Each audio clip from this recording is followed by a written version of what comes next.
Alors bonjour, je viens de me rendre compte, donc suite à des échanges avec des étudiants, que le corrigé de l'exercice 9.1 question 3, j'ai fait une énorme bêtise lorsque j'ai développé la variation absolue, le polynôme de 3, au lieu de développer 2 sur racine de 3, j'ai pris 2 racines de 3. Donc j'ai oublié que c'était une fraction et donc du coup ça change pas mal les résultats. Alors pour reprendre rapidement le début, pour en arriver au point un petit peu important, je vous rappelle que l'on cherche les extrémas de la fonction h de x, y, qui est égal donc à x4 plus y3 moins 4y moins 2. Donc cette fonction est bien définie sur R2, elle est bien C2 de R2 comme fonction polynôme, R2 est un ouvert, est un convexe, tout va bien. On a calculé d'abord le gradient, donc très facile, donc la dérivée de x4 c'est 4x3, tout ça c'est la constante lorsqu'on dérive en y, et ici lorsque je dérive par rapport à y, donc ça c'est de la constante, voilà la solution. Donc le début était juste, hein, donc il suffit de résoudre ce système. Donc ici on voit bien que x est égal à 0 et ici que y peut être égal à 2 racines de 3 ou moins 2 racines de 3, ce qui nous donne deux solutions. Ensuite, lorsqu'on calcule RT et S, on calcule RT moins S carré. Donc on se rend compte que voilà, ce n'est pas de signe constant. Il suffit de prendre x égale 1 et puis y positif ou y négatif et on se rend compte que donc le signe n'est pas constant. Donc il faut faire une étude locale.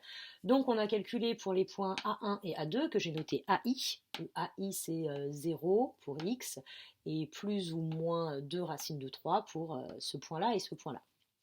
Donc en regardant les choses comme ça, donc pour ces deux points-là, RT moins S carré est nul en ces points. Donc on arrive à des points délicats, donc il faut passer par la variation absolue. Donc la variation absolue, c'est h de x bar plus h et y bar plus k moins h de x bar y bar. Donc pour nous, x bar vaut 0 et y bar vaut soit plus 2 sur racine de 3, soit moins 2 sur racine de 3. Donc et ici pareil. Donc on pose, on rentre la chose dedans, donc intéressons-nous d'abord à ce terme-là, donc ici ça fait 0 puissance 4, il n'apparaît pas. Ensuite, on a bien ce terme-là à la puissance 3 qui est ici, moins 4 fois y, donc moins 4 fois ce terme-là, le voici, et moins 2. De ce côté-là, on a donc juste h, ici, vu que c'est 0, donc ça me fait h4 ici, et ensuite ici c'est y qui vaut donc plus ou moins de racine de 3 plus k à la puissance 3, ou moins 4 fois la même chose, et puis le moins 2. Alors la première simplification qu'on peut opérer, donc c'est celle que j'ai barrée en vert, on peut simplifier les moins 2, parce que ici j'ai moins 2 moins moins 2, ça s'en va. Ensuite on utilise donc la fameuse formule qui est a plus b au cube, qui est égal donc a au cube plus b au cube, plus 3 fois le premier terme au carré fois le deuxième, plus 3 fois le premier terme fois le deuxième au carré. Donc voilà la formule, donc utilisons-la. Donc ici h4 redevient h4. Ensuite ici j'ai ce premier terme-là au cube, plus ce terme-là au cube, donc il est là. Et ensuite ici j'ai les produits croisés, c'est-à-dire 3 fois le premier au carré, fois le deuxième, plus 3 fois le premier, fois le deuxième au carré. Donc on en est là. Alors ici, on a d'autres simplifications qui s'opèrent. Donc on a ce terme-là et ce terme-là. Donc ici, j'ai juste enlevé le crochet. Donc je vais avoir moins ce terme-là, plus ce terme-là. Donc ils sont là. Donc ici, les termes en rouge se sont simplifiés et les termes en vert se sont simplifiés. Donc je réécris, donc je passe à l'étape d'en dessous. Donc ici j'ai H4, le voici. Ici, alors combien fait cette quantité-là? Donc ici, bon, que ce soit plus ou moins, ça ne change rien, c'est un carré, ça fait 4 tiers. 4 tiers fois 3, ça fait 4. Fois K, donc ça fait 4K.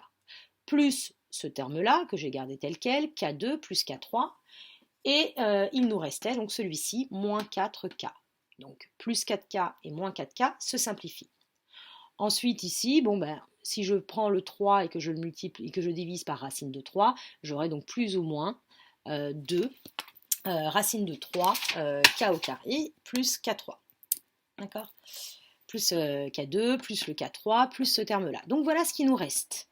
On est d'accord? Donc on part de là. Donc réécrivons la variation absolue pour chacun des points et essayons de regarder un petit peu ce qui s'y passe.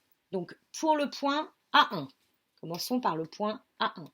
Pour le point A1, c'est donc égal à H4 plus 2 racines de 3, K au carré, plus K3.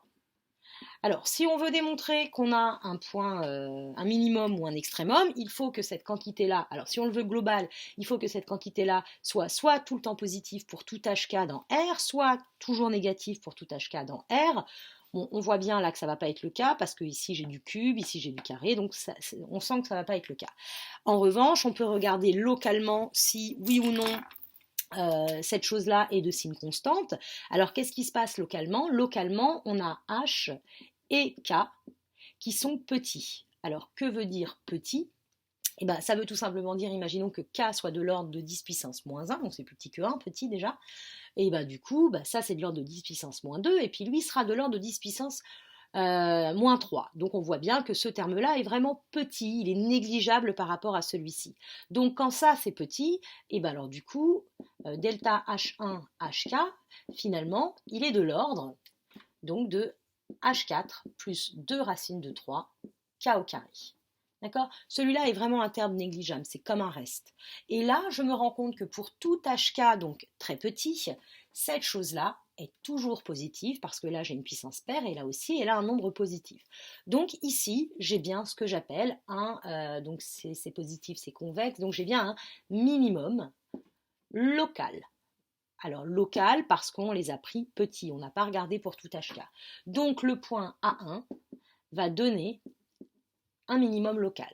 Donc on voit bien qu'il ne va pas être global, ce minimum, parce que si on regarde la fonction qui est là, et qu'on prend x égale à 0, et qu'on fait tendre y vers moins l'infini, je vais tendre vers moins l'infini, donc je ne suis pas global. Mais bon, on s'en était déjà rendu compte avant.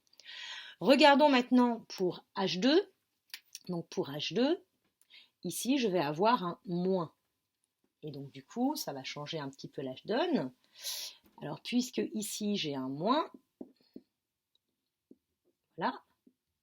Si jamais, même si je me mets localement et que je retire donc que ce terme est négligeable, j'ai un terme positif et un terme négatif. Donc là, pas possible. On va plutôt essayer de démontrer qu'on a un point colle. Donc pour démontrer qu'on a un point colle, il faut trouver soit une direction pour laquelle le signe, lequel ça change de signe, soit deux directions de signes différents. Donc là, on ne peut pas trouver. Quoi, si on pourrait, mais ça serait un peu plus compliqué de trouver une direction parce qu'on n'a pas un H ou un truc d'ordre 1, donc on va plutôt essayer de trouver deux directions dans lesquelles ça fonctionne. Donc bien entendu, on va se mettre localement, donc on va se mettre en H et K petit déjà pour commencer.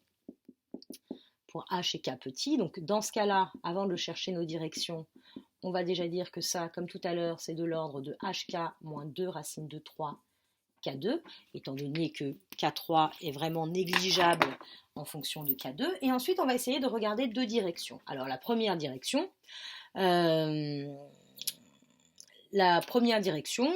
c'est celle-ci que je vais regarder. Si je prends ça, donc si je prends H petit et K petit, et en plus, je dirais même que je vais prendre plutôt H petit et puis K égale à 0, comme ça, ce sera encore mieux. Petit et K égale à 0, et bien là, je vais juste être de l'ordre de H puissance 4. Et ça, c'est positif, donc dans cette direction-là.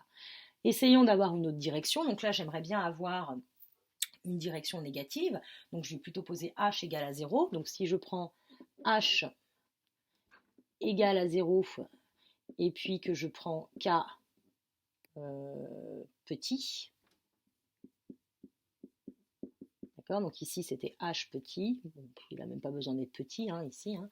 Si je prends H égale à 0 et K petit, dans ces cas-là, delta H2 HK est égal, donc quand H est égal à 0, à moins 2 racines de 3 K2 plus K cube.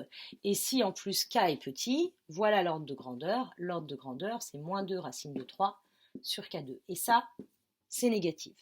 Donc du coup, on a trouvé une direction, c'est-à-dire la direction K égale à 0 où la variation absolue est positive. On a trouvé une direction H égale à 0 où la variation absolue était négative, donc sur un voisinage, hein, on est bien sur H et K petit, donc on a bien deux directions avec deux signes différents. On conclut ici que le point A2 donne un point sel ou un point colle. Un point sel ou un point colle, c'est deux synonymes. Alors je suis vraiment désolée pour cette erreur, donc je l'ai même faite dans la session team avec le groupe Talent, donc je suis navrée, j'aurais dû revérifier mon calcul, hein. Donc sur le calcul initial, bah, au lieu de prendre 2 sur racine de 3, j'ai pris 2 racines de 3 à un moment dans une ligne, et du coup bah, il me restait un H, et donc à partir du moment où il me restait un H, ici un polynôme en H ou en K en tout cas, un polynôme de degré 1, il était clair que sur un voisinage petit et en posant l'autre égal à 0, on allait se retrouver avec une direction qui change tout le temps de signe. Donc voilà, c'est rectifié. Je vais poster la vidéo sur YouTube, mais je ne vais pas retirer les autres. Je mettrai juste un mot pour bien vous spécifier qu'il y a une erreur sur la question 3. Voilà.